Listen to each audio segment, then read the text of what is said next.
तो इसमें molecular रिलेटेंस chapter में जो है हम लोग पढ़े हुए थे मेसेल्सन एंड एस्टॉल का एक्सपेरिमेंट। उसमें हम लोग पढ़े हुए थे कि जो डीएनए का रेप्लिकेशन होता है वो सेमी कंजर्वेटिव मेथड का होता है और इसको प्रूव करने के लिए मेसेल्सन और एस्टॉल ने अपना एक्सपेरिमेंट किया था। अब इसी में आगे हम लोग पढ़ेंगे और आगे हम लोग पढ़ेंगे टाइप ऑफ आरएनए के बारे में। ठीक है, आगे पढ़ेंगे टाइप ऑफ आरएनए।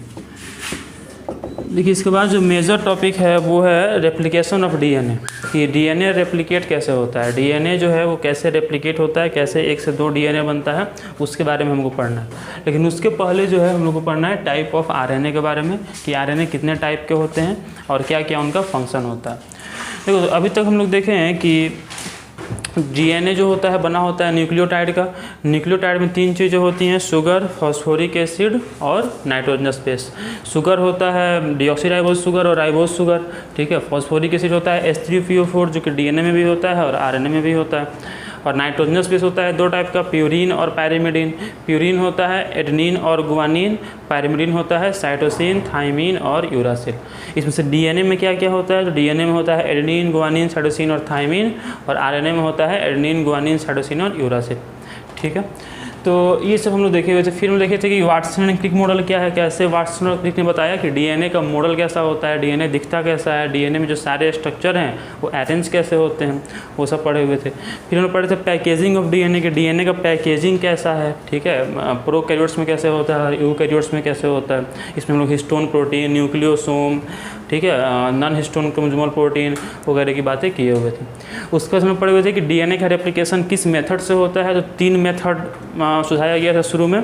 कौन कौन था, conservative method, semi conservative method और डिस्पर्सिव मेथड। तो ये 3 मेथड था। इन 3 जो मेथड्स थे इसमें से जो सबसे ज़्यादा प्रूफ्ड मेथड जो है, जो सबसे सही मेथड है, जिसको कि एक्सपेरिमेंट के बाद सही पाया गया, वो था सेमी कंजर्वेटिव मेथड, जो कि एक्सपेरिमेंट किया गया किसके द्वारा, मेसेल्सन और एस्टॉल के द्वारा। तो ये सब हम लोग पढ़ चुके हैं अभी तक। अब हम लोग आज देखते हैं टाइप ऑफ आरएनए। देखो जो भी इंफॉर्मेशन हमारे अंदर है, जो भी सेल्स के अंदर इंफॉर्मेशन है वो सब किसके अंदर है, डीएनए के पास है। जो भी इंफॉर्मेशन हमारे पास है वो सभी सेल के पास है। ठीक है, हमारे सेल के अंदर जो न्यूक्लियस है, न्यूक्लियस के अंदर क्रोमोजोम है, और क्रोमोजोम बना हुआ है किस चीज़ का, डीएनए का। और डीएनए के अंदर ही वो सारी सूचनाएं हैं, सारी वो इन्फॉर्मेशंस हैं कि किस तरह का बॉडी का डेवलपमेंट होना है, बॉडी के अंदर कौन कौन से फिजियोलॉजिकल फंक्शंस होने हैं, वो सारे डिटेल्स किसके पास है, डीएनए के पास है। ठीक है, और डीएनए कहाँ होता है, सेल के न्यूक्लियस के अंदर। ठीक है, जैसे कि मान लो कि अगर हम बात करें तो अगर ह्यूमन को देखा जाए, फिश देखा जाए, डक देखा जाए, तो इन सब का जो एम्ब्रियो होता है वो शुरू में एकदम सेम दिखता है। मतलब हम देख नहीं बता सकते हैं कि कौन सा एम्ब्रियो ह्यूमन बीइंग का है, कौन सा एम्ब्रियो जो है वो हेन का है, कौन सा एम्ब्रियो जो है फिश का है, हम लोग देख के उसको नहीं बता पाएंगे। लेकिन वहीं बाद में क्या होता है, ह्यूमन वाले एम्ब्रियो से ह्यूमन बनता है, हेन वाले एम्ब्रियो से हेन बनता है, और इस तरह से होता है। तो ऐसा क्यों होता है, ऐसा इसलिए होता है चूँकि ह्यूमन का जो एम्ब्रियो है उसके अंदर जो सेल है उसके अंदर इन्फॉर्मेशन ह्यूमन बीइंग वाला है, इसलिए वो आगे चल के उसका जो डेवलपमेंट है वो ह्यूमन की तरह होता है। ठीक है, फिश के अंदर जो इन्फॉर्मेशन है वो फिश की तरह है, तो आगे चल के वो जो है फिश का डेवलपमेंट होता है उससे। तो ये सब चीज़ें होती हैं। तो ये सारे जो इन्फॉर्मेशन होते हैं वो कहाँ होते हैं, सेल के न्यूक्लियस के अंदर। सेल का जो न्यूक्लियस होता है, न्यूक्लियस के अंदर क्रोमोजोम होता है। ठीक है, और उसी क्रोमोजोम में क्या पाया जाता है, डीएनए पाया जाता है। अब कैसे पाया जाता है हम लोग देख चुके थे इसको, कि डीएनए आपस में पैकेजिंग होता है और क्रोमोजोम का फॉर्मेशन होता है। तो ये जो डीएनए है ये न्यूक्लियस के अंदर में है। ठीक है, और प्रोटीन्स, हमारा पूरा बॉडी बना हुआ है किस चीज़ का, प्रोटीन का। देखो बॉडी में से जो मेजर फंक्शन जिस एलिमेंट का है, जिस मतलब कि बोले कंस्टिट्यूएंट का है, वह प्रोटीन है। हमारा पूरा बॉडी बना हुआ है प्रोटीन का। इसके अलावा बॉडी के अंदर जो भी फंक्शंस होते हैं उनको भी कंट्रोल कौन करता है, प्रोटीन करता है। बॉडी के अंदर जो भी एंजाइम्स हैं, जो भी केमिकल्स बॉडी में बन रहे हैं, तरह तरह के जो न्यूरोट्रांसमीटर्स ब्रेन में बन रहे हैं, वो सारे के सारे बने होते हैं किस चीज़ के, प्रोटीन के, एमाइनो एसिड के, ट्रिप्टोफैन वगैरह बहुत सारे एमिनो एसिड होते हैं, जिससे कि हमारा सभी बॉडी में जो केमिकल्स हैं, जो न्यूरोट्रांसमीटर्स हैं, उनका फॉर्मेशन होता है। अच्छा, और प्रोटीन का फॉर्मेशन कौन करता है, ribosome. That's why ribosome is called protein factory or kitchen of the cell. Cell का प्रोटीन फैक्ट्री किसको कहा जाता है, राइबोसोम को कहा जाता है। तो राइबोसोम कहाँ होता है? राइबोसोम होता है साइटोप्लाज्म में। और इन्फॉर्मेशन कहाँ है? इन्फॉर्मेशन है डीएनए के पास। तो डीएनए के पास इन्फॉर्मेशन है कि किस तरह का प्रोटीन बनाना है। ठीक है, उस तरह का प्रोटीन ही देखें तो प्रोटीन ही ह्यूमन बीइंग में भी है, प्रोटीन फिश में है, हर एक ऑर्गेनिज्म में प्रोटीन है। लेकिन वो प्रोटीन का जो स्ट्रक्चर है क्या वो सेम है? नहीं, वो डिफरेंट है। और डिफरेंट है इसीलिए अलग अलग ऑर्गेनिज्म है ना। तो ये जो प्रोटीन बनाने वाला कौन है? राइबोसोम। सब में प्रोटीन कौन बनाता है? राइबोसोम ही बनाता है। लेकिन राइबोसोम को इन्फॉर्मेशन कहाँ से मिलता है? राइबोसोम को कैसे मालूम चलता है कि कौन सा प्रोटीन बनाना है ना। तो इस राइबोसोम को इन्फॉर्मेशन कहाँ से मिलता है? डीएनए से, क्योंकि सारा इन्फॉर्मेशन किसके पास है? डीएनए के पास है। और डीएनए कैसा होता है? Double stranded. मतलब अभी हम लोग डीएनए का पूरा स्ट्रक्चर देख चुके हैं कि डीएनए कैसा होता है? डबल स्ट्रैंडेड होता है। ठीक है, मतलब कि 2 चैन हम कह सकते हैं डीएनए में होता है। और ये होता कहाँ है? तो न्यूक्लियस के अंदर होता है। अब यहाँ पर अगर हम देखें तो जो डीएनए है वो न्यूक्लियस से निकलकर बाहर नहीं आ सकता है। मतलब कि राइबोसोम को इन्फॉर्मेशन देना है कि तुम इस तरह का प्रोटीन बनाओ। राइबोसोम खुद से प्रोटीन नहीं बना सकता है। राइबोसोम को प्रोटीन बनाने के लिए इन्फॉर्मेशन चाहिए, इंस्ट्रक्शन चाहिए कि किस तरह के प्रोटीन वो बनाए। और वो इंस्ट्रक्शन किसके पास है? डीएनए के पास। तो डीएनए क्या करता है कि डीएनए इन्फॉर्मेशन राइबोसोम को देता है। लेकिन कैसे देगा? डीएनए तो खुद निकल के तो आ नहीं सकता है ना, क्योंकि डीएनए जो है ये सेल के न्यूक्लियस के अंदर है और डीएनए में डबल स्ट्रैंड है। तो जो न्यूक्लियर मेम्ब्रेन है वो इसको बाहर नहीं आने देगा। ठीक है, तो इसलिए डीएनए खुद निकल के बाहर नहीं आ सकता है। तो फिर क्या होता है कि डीएनए से जो है आरएनए का फॉर्मेशन होता है। क्योंकि आरएनए कैसा होता है? Single stranded. तो आरएनए इजीली जो है न्यूक्लियस से निकलकर बाहर आ सकता है। तो क्या होता है कि जो डीएनए होता है, जब इन्फॉर्मेशन पहुंचाना होता है इसको राइबोसोम के पास, ठीक है, तो डीएनए से क्या बनता है? डीएनए से आरएनए बनता है। और ये आरएनए न्यूक्लियर मेम्ब्रेन से होते हुए बाहर आता है।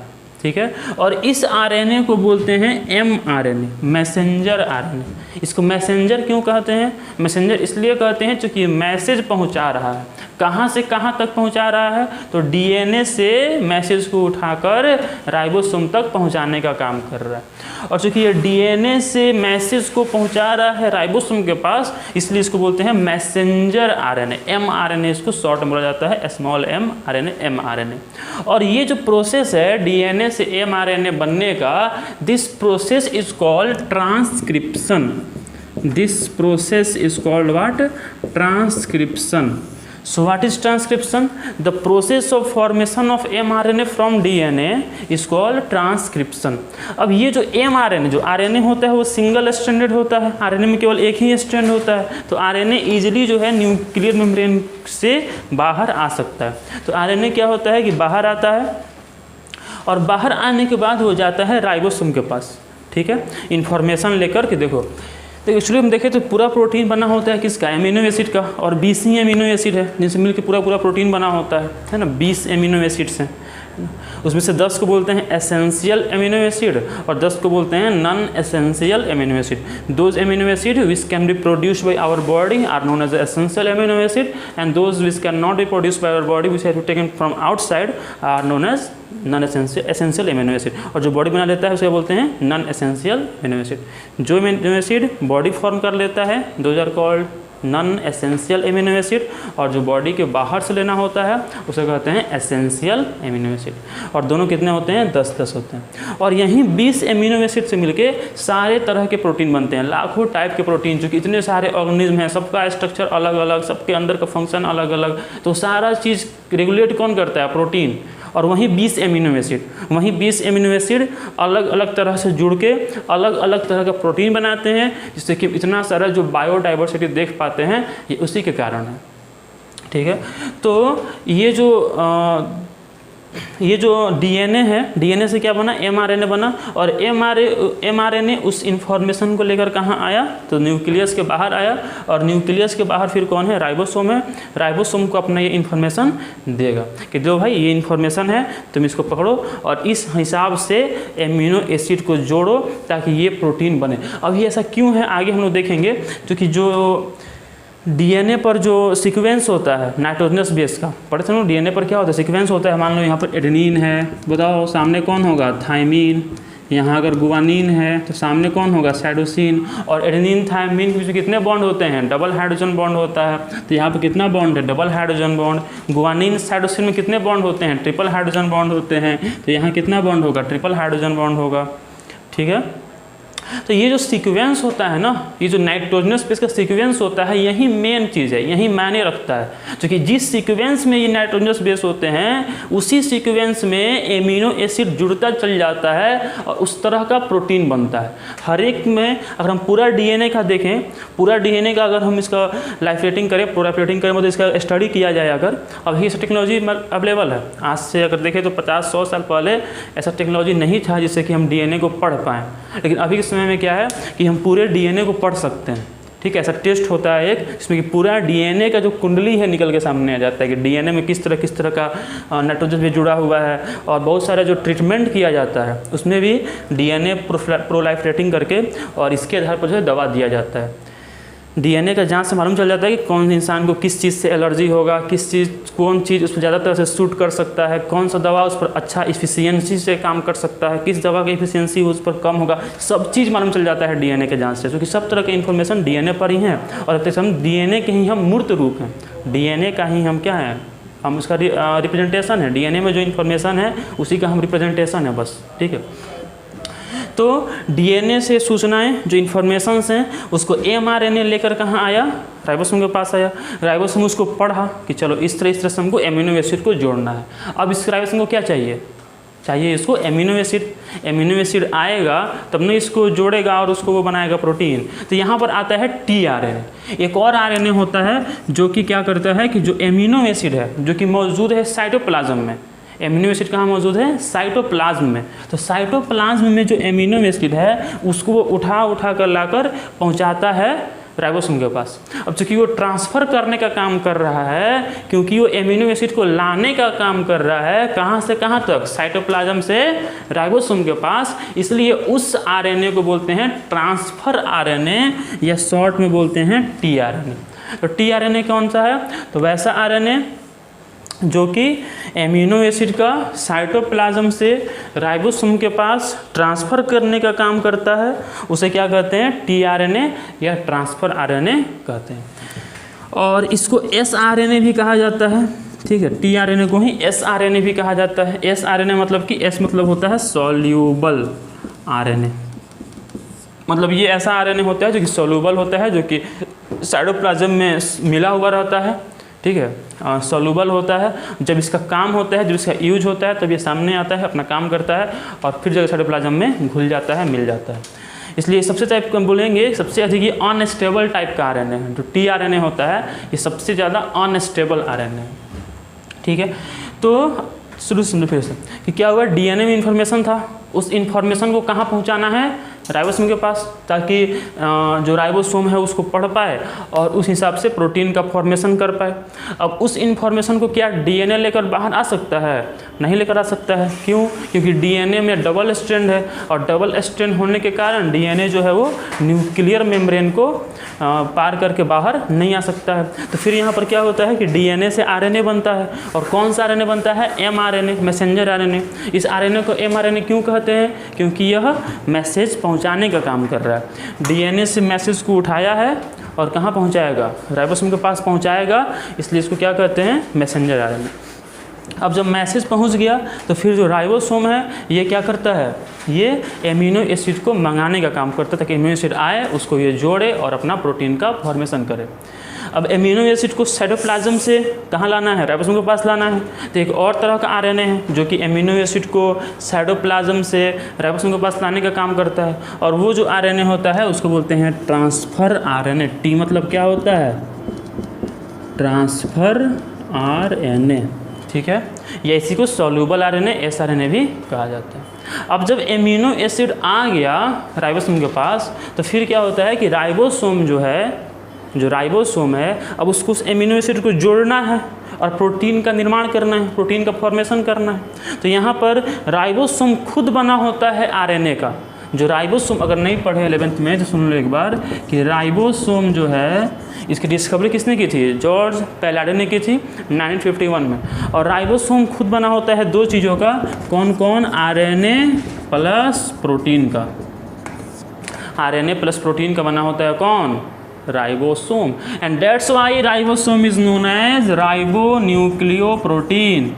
और इसी के कारण जो राइबोसोम है उसको क्या कहा जाता है? राइबो न्यूक्लियोप्रोटीन कहा जाता है। Ribosome as we know that it is a smallest cell organelle of the cell. Cell में सबसे छोटा ऑर्गेनेल, सबसे छोटा बॉडी कौन होता है? राइबोसोम होता है।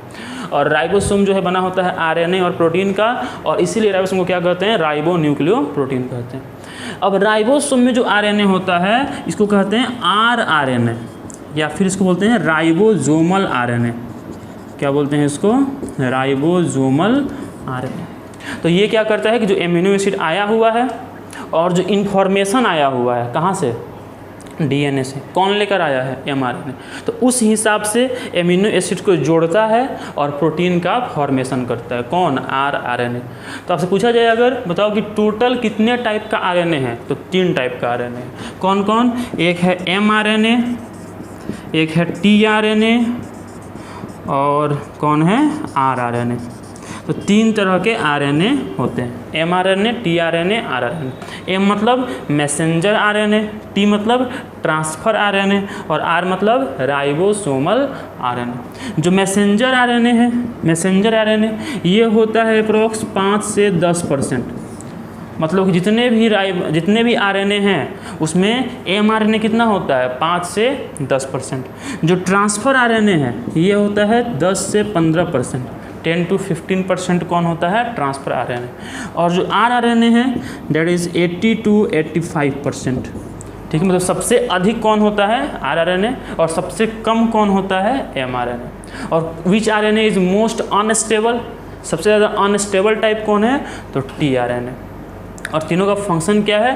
तो हम बताएं कि mRNA carries information from DNA to ribosome, क्योंकि राइबोसोम ही वो ऑर्गेनेल है जो प्रोटीन का फॉर्मेशन करता है। हमारा पूरा बॉडी बना है प्रोटीन का। बॉडी के अंदर जो एंजाइम्स हैं, जो एंटीबॉडी हैं, जो केमिकल्स हैं पूरे ब्रेन में, न्यूरोट्रांसमीटर्स हैं, डोपामिन, सेरोटोनिन, वो सारे केमिकल्स बने हुए हैं किसके? प्रोटीन के। और सारा प्रोटीन कौन बनाता है? राइबोसोम बनाता है। लेकिन राइबोसोम को इन्फॉर्मेशन कौन देता है? तो डीएनए देता है। डीएनए खुद बाहर आके नहीं देता है, बल्कि डीएनए अपना संदेशवाहक भेजता है, अपना मैसेंजर भेजता है, और उस मैसेंजर को बोलते हैं मैसेंजर आरएनए, जो कि इन्फॉर्मेशन लेकर कहाँ आता है? राइबोसोम के पास। फिर राइबोसोम क्या करता है कि प्रोटीन बनाने का काम शुरू करता है। उसके लिए उसको क्या चाहिए? एमिनो एसिड, जो कि प्रोटीन किसका बना होता है? अमाइनो एसिड का। अब अमाइनो एसिड कहाँ है? तो साइटोप्लाज्म में फैला हुआ है। तो साइटोप्लाज्म से उठाकर राइबोसोम तक पहुँचाने वाला जो आरएनए है उसको क्या कहते हैं? ट्रांसफ़र आरएनए, क्योंकि ये ट्रांसफ़र करने का काम कर रहा है। और ये कितना होता है? 10 से 15% होता है। This is most unstable type. अपना काम खत्म करता है फिर जाकर मिल जाता है साइटोप्लाज्म में। और फिर जब एमिनो एसिड पहुंच गया तो राइबोसोम एमिनो एसिड को जोड़ता है इन्फॉर्मेशन के आधार पर और प्रोटीन का फॉर्मेशन करता है। और इसमें जो राइबोसोम हेल्प करता है, जो आरएनए हेल्प करता है, उसको बोलते हैं आरआरएनए या राइबोसोमल आरएनए, जो कि खुद राइबोसोम में ही पाया जाता है। क्योंकि राइबोसोम बना होता है आरएनए और प्रोटीन का, that's why ribosome is known as ribo nucleoprotein, जो कि प्रोटीन का फॉर्मेशन करने का काम करता है। तो ये बात हुआ टाइप ऑफ आरएनए के बारे में कि 3 टाइप के होते हैं, एमआरएनए, टीआरएनए और आरएनए। और डीएनए से एमआरएनए बनने की जो प्रोसेस है उसे क्या कहा जाता है? ट्रांसक्रिप्शन। इसके बाद लिख लेना कि mRNA it carries information from DNA to ribosome, tRNA it transfers amino acid from cytoplasm to ribosome, and rRNA is most stable type of ribosome which is present in the ribosome. It is most stable type of RNA which is present in the ribosome and which helps in the formation of protein by adding the amino acid. ठीक है, तो ये बात हुआ RNA के बारे में। अब हम लोग नेक्स्ट वीडियो इसका देखेंगे कि इसमें हम लोग बात करेंगे ट्रांसक्रिप्शन और रेप्लिकेशन के बारे में, कि डीएनए रेप्लिकेट कैसे होता है और कैसे 1 से 2 डीएनए बनते हैं, इसके बारे में हम लोग बात करेंगे अब नेक्स्ट वीडियो में। ये एक छोटा सा वीडियो था केवल आरएनए के टाइप के बारे में, इसको लिख लीजिएगा, ये बोर्ड के लिए इंपॉर्टेंट है, बोर्ड में बहुत बार पूछा हुआ है, यहाँ सब्जेक्टिव क्वेश्चन निकल के आता है कि which RNA is 5 to 10% mRNA, which is 10 to 15% tRNA, which is most abundant RNA rRNA। ठीक है, सबसे अनस्टेबल RNA कौन है? tRNA, सबसे अनस्टेबल। सबसे स्टेबल RNA कौन है? तो rRNA। तो ये सब बातें हैं जो आपको नोट कर लेनी चाहिए। ये सब बोर्ड में या फिर ऑब्जेक्टिव में या फिर लॉन्ग आंसर में भी पूछा जाता है। ठीक है, तब तक के लिए पढ़ाई करते रहें। नेक्स्ट वीडियो होगा एप्लीकेशन का, उसको देखना है। तब तक पढ़ाई करते रहें। धन्यवाद।